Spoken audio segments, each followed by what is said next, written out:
Sky Squad, we are back in the building and we got some good news and we got some not so good news.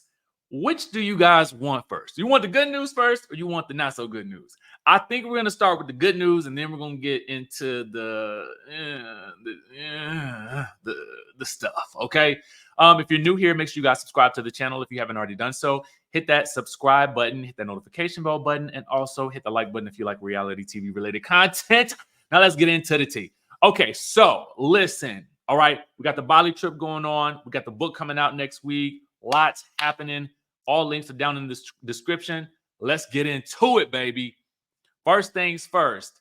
Bravo has closed the investigation into Andy Cohen after Brandy and Leah McSweeney, Brandy Glanville, from the Real Housewives of Beverly Hills and Real Housewives Ultimate Girls Trip, and Leah McSweeney from the Real Housewives of New York City and Ultimate Girls Trip as well, ironically.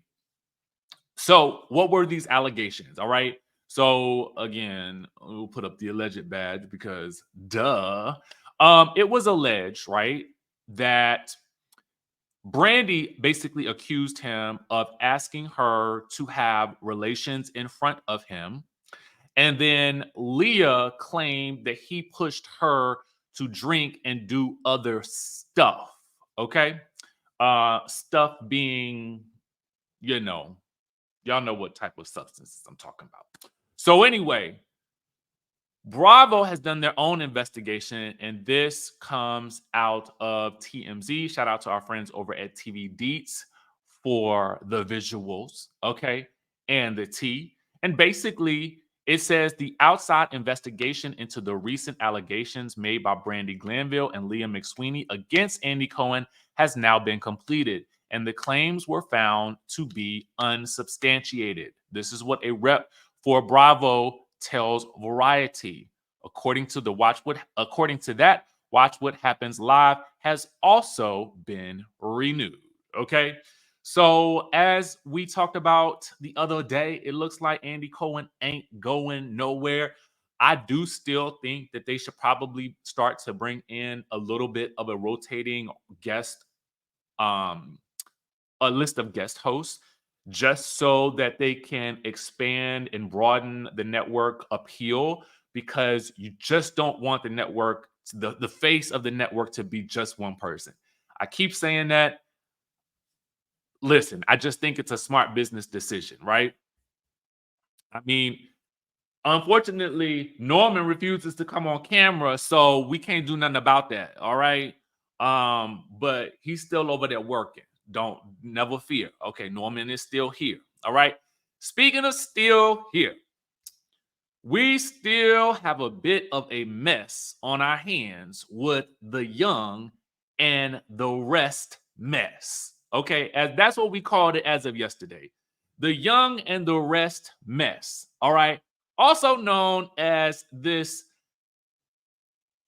is it a love triangle, a love hangover, or love overboard? Okay, I don't really know what to call it. But it sounds like Sunni is literally on the run and she has a lot to say about Destiny. All right, so we talked about the preview clip that's going to air in this coming week's episode of Love and Marriage Huntsville with regards to Sunni being questioned by Carlos King at his Reality with the King tour stop in Huntsville. Okay, and that featured Melody Cherie Rogers, and then they were joined on stage by Sunni and Moses. Moses, who used to date Destiny. Okay, so that's to catch you up in case you are, you've been under the rocks. Okay. Now, Sunni had taken to an Instagram live, according to our friends over at Urban Bell Mag. All right. So it says during an Instagram live session, Sunni said, "These men do what they do. He already knows he did some things that probably weren't right in terms of playing both sides or whatever at some point." All right, so right there is where we start with a red flag. Yeah. Yeah. I mean, it's given red flag, but okay, if maybe that doesn't matter, right? Let's continue on. She then goes on to say, but I was dating a single man. I will be clear to say there were no signs of this woman around. There were no phone calls coming in. There were no signs that he was even involved with her or anything to that level. I guess what Sunny is missing in all of this at certain points is that she had a position of, I don't want to say power in Destiny's life at one point in time, but again, it is a position of knowing the ins and outs and the particulars of Destiny's life in such an intimate way that it feels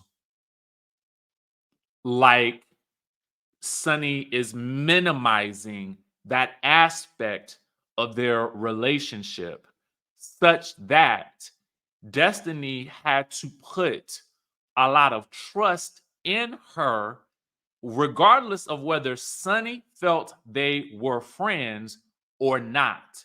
So the optics of this don't look the way that Sunny is viewing it from her lens. But when we talk about perspective in an adult conversation, Sunny is probably always going to only look at the situation from her perspective because that is human nature, right?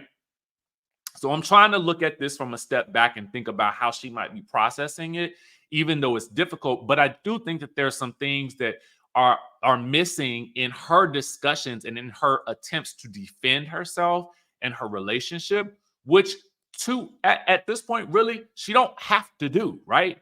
I think that the more she continues to try to defend it, I feel as though it's almost like the digger the hole you dig for yourself.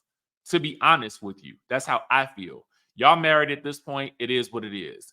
But now I feel like the constant explanations, and granted, Carlos did ask these questions, and so I felt like the answers that she gave, and in the interviews on the show, I felt like, yeah, okay, cool. But I guess this is a difficult one for me. It's just odd because I feel like I don't understand how she's bypassing that aspect of their relationship, right? Um, so when she says, I will be clear to say there were no signs of this woman around, she says there were no phone calls coming in. There were no signs that he was even involved with her or anything to that level. And again, I think for some people, it is the curiosity of whether they was making eyes at each other during that period of time or not.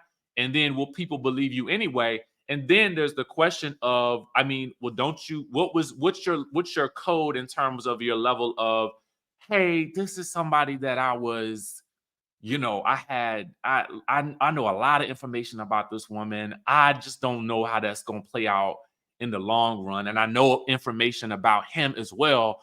Do I want to mix myself into this situation? Shall I risk it all for love? I guess you said yeah. So anyway, Sunny then says that they were only friendly for a couple of months, so she didn't see Destiny as a friend. But apparently, she did contact, as we talked about, she contacted Destiny to let her know that they were together. So then she continues on and she says, listen, I hooked up with this man long after I left the show, and I was dating a single man. See, this side chick thing to me is like knowing he's with someone and you're just like, okay, it doesn't matter. I'm going to be with you no matter what. Baby, please.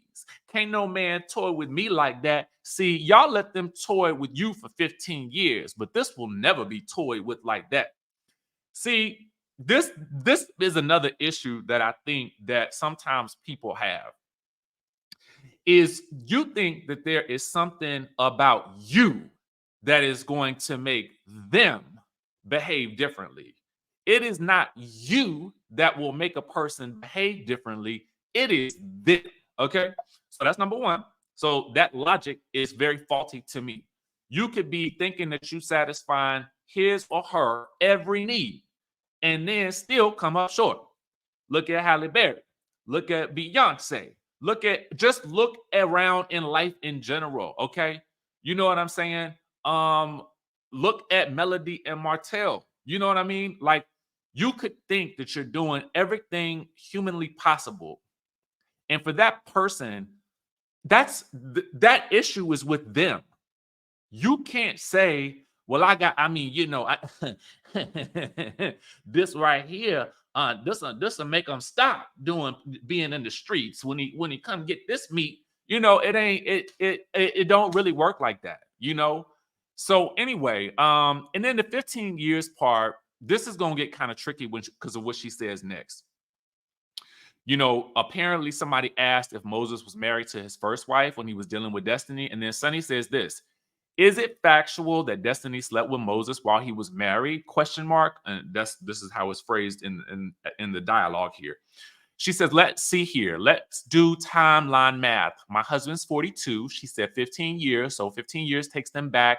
Let's see here, in his 20s. Well, my husband was divorced in 2018. So watch episode 2, child. So I guess she's trying to say that because Destiny said that they known each other for 15 years, that meant that, or there's an implication there that she was somehow intimate with this man in those 15 years prior to them two getting together. Now, the problem with that logic is, to me, that it is an assumption or it is a mystery left for us to solve. So we can easily ask Destiny that, or you can easily ask Moses. Maybe the producers will ask Moses. I have no idea. What I do know is that Destiny, at some point in time in betwixt there, was also married herself. So while I'm assuming she was in that situation, I mean, that knowing Moses and being intimate with Moses are two different things. So then the question becomes, if you're trying to equivocate these things of knowing someone the way you kind of knew him in the beginning, or the way y'all met at the event, the question then becomes, did Destiny know his wife? And was she her producer? Was she her best friend? Was she friendly with her at all? Like, these are also questions that factor into that situation. So I don't know. Listen, Miss Sunny, Miss Sunshine, ain't no sunshine when she's gone. She then said, I'll just say this tad bit here. He was divorced in 2018. Okay. Listen, Sunny, at this point, I don't even think this is what I mean. If from this point forward, I would do a couple of things, Miss Sunny. Ain't no sunshine when he's gone.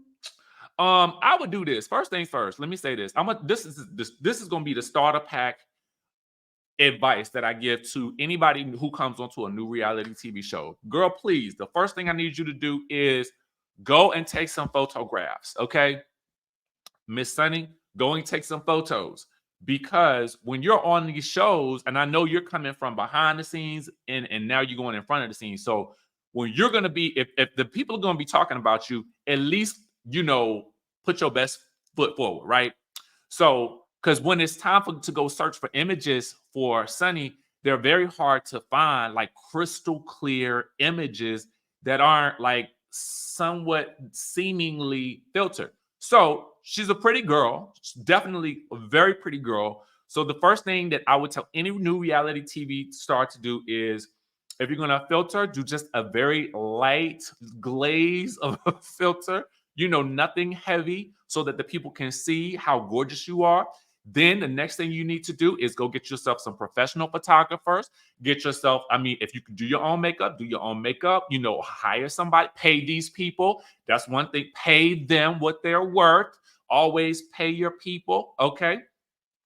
Photographers don't necessarily have to be the most expensive, and you can do a lot outside that you don't even have to pay for a location for. If the photographer knows some locations, you may have some yourself. Maybe you should even shoot in your home.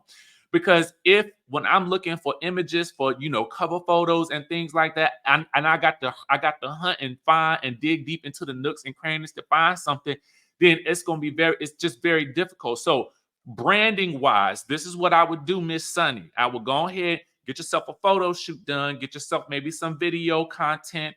Think about getting content maybe once or twice a month. You know what I'm saying? I say at least once a month, or at least once a quarter. If you can't do once a month, once a quarter, get somebody to, get you some fresh photos, some fresh videos. And, you really want to, begin to start branding yourself in a way that really works in order for you to sell yourself to the people. So let the people see other sides of you than just, this is being boxed into this one thing on the show. You've got to now become many things. So I would say this is your first investment that I would start to make, right? This is the reality TV, the reality TV starter kit for the superstar, for the new stars that come on the show. That's the first thing that I would tell you to do, and start making your own content and putting it on your own YouTube page. Because at the end of the day, I feel like if you're gonna be up in the mess and you're gonna be talking about it, you might as well have your own YouTube page, a la Candy, a la Dr. Heavenly. Utilize the platform and get paid for it. So if you're going to be up in mess, you might as well get paid for it.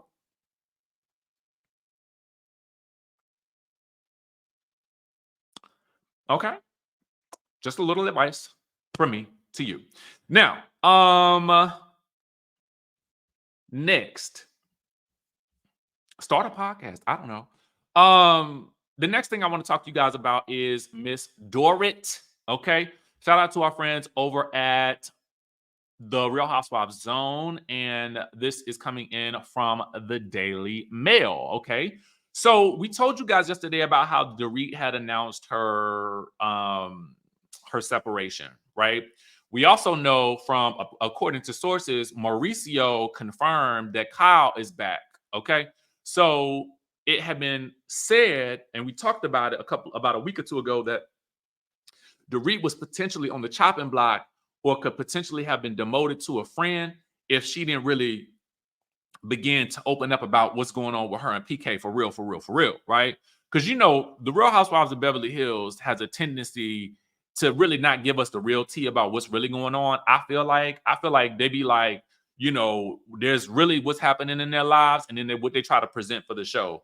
And my thought is, if that's not if you don't really want to do that, then get off the show. Like, stop playing in our faces. Go do something else, because there's plenty out there for you to do. There's money circulating all the time. This is what I always tell myself. There's always money circulating. So there's always going to be something for you to do. So anyway, the tea is basically that as a result of finally revealing her separation from PK, now she is on full time back into the thick of things as a full-time housewife. Okay. Yeah, the Daily Mail reported that if she didn't open up about their marital status, that she would be cut down to only 3 episodes next season and would be labeled a friend and not a full-time cast member. The source at Real Housewives Zone says that since she has spoken publicly about the separation, it has saved her full-time spot. They said that Dorit has done what Bravo requested, allegedly. Again, we say alleged. It will hype up the new season, and she has secured her full-time role. If she didn't, she was going to be demoted to a friend. All right. So there you have it. And I noticed a comment says down here, remember when Erica was asked at that BravoCon who she thought would be the next big celebrity or the next big reality TV, marriage to end? And she said Dorit and PK. There's a commenter here who says, so Erica was right all along? Question mark, question mark, question mark. That is the question. So that's the tea for today. Make sure you guys are enjoying your Friday. Go out and do something with somebody you love. If it's date night, have a date night. If it's solo night, treat yourself.